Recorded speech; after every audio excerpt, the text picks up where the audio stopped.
is on the move. The virus has arrived in yet another province.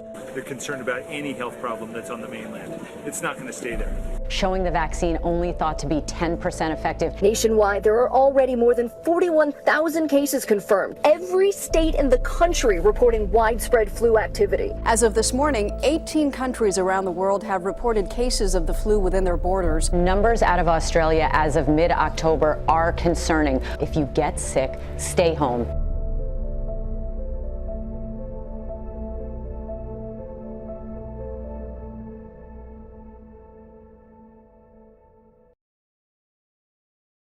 How the Stock Market Works by Professor Ramon P. DeGennaro. I know this isn't a book, but I'm a huge fan of the great courses. I had made a mention of this course in a previous review. There's like a superhero guy whose thing was numbers, and the way the narrator made Mr. Numbers sounds just like this professor. So for me, it was kind of a little funny listening to him, but he does a great job. So I have a whole bunch of these courses, and I got a lot of them on sale. I think this one I got on sale too. I actually think I got a whole string of finance courses and books, and figured I'd start with the most basic one. And this one proved to be the most basic. It should almost be, I'd say, almost required listening or reading. They should have courses like this in high school. It's very basic, but when you're done with it, you have a very thorough understanding of how the markets work. Obviously, that's why it's called How the Stock Market Works. At the very least, you should anyone who's going to invest a penny in the markets or sit down with a financial advisor should listen to courses like this, books like this, if for no other reason to understand what the guy on the other side of the table is saying or trying to sell them. He outlines the difference between general stocks, what makes them valuable, what makes them not valuable, dividend stocks, where does the dividend come from, why do you get a dividend, mutual funds, options, so on and so forth.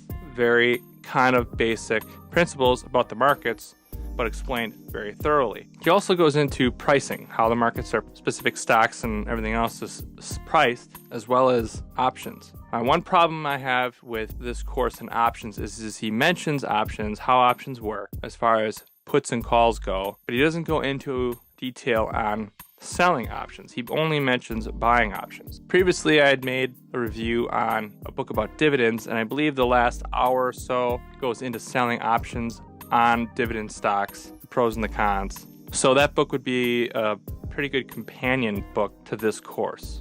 Probably start with this course and then read that book is how I would do it. That's not how I did it, but that's how I would do it if I were recommending it to someone else. This course is a very generic, broad explanation of the markets. That book is more specific on a certain investment strategy. In my opinion, that strategy is pretty safe.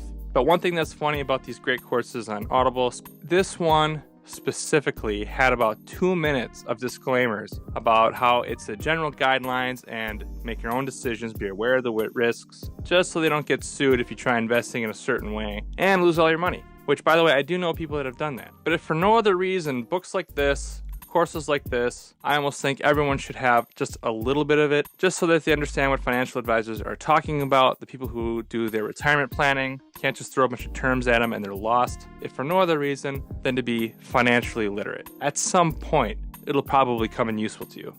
I think the whole course was just over 9 hours, so not that long. For me, I listened to it within a week, just in my truck, driving to and from work. And to be honest, anything more than an hour in a row, and I just start to zone out and not even really hear what he's talking about. So for me, the drive to work was about perfect. Right when I'm pulling into the job site, I'm starting to get kind of sick of listening to it. So I would only recommend small doses. Let me know if you guys ever have got into the great courses. I'm a huge fan, not just with these ones, but with also the history ones. Let me know what you think in the comments below, and I'll talk to you next time.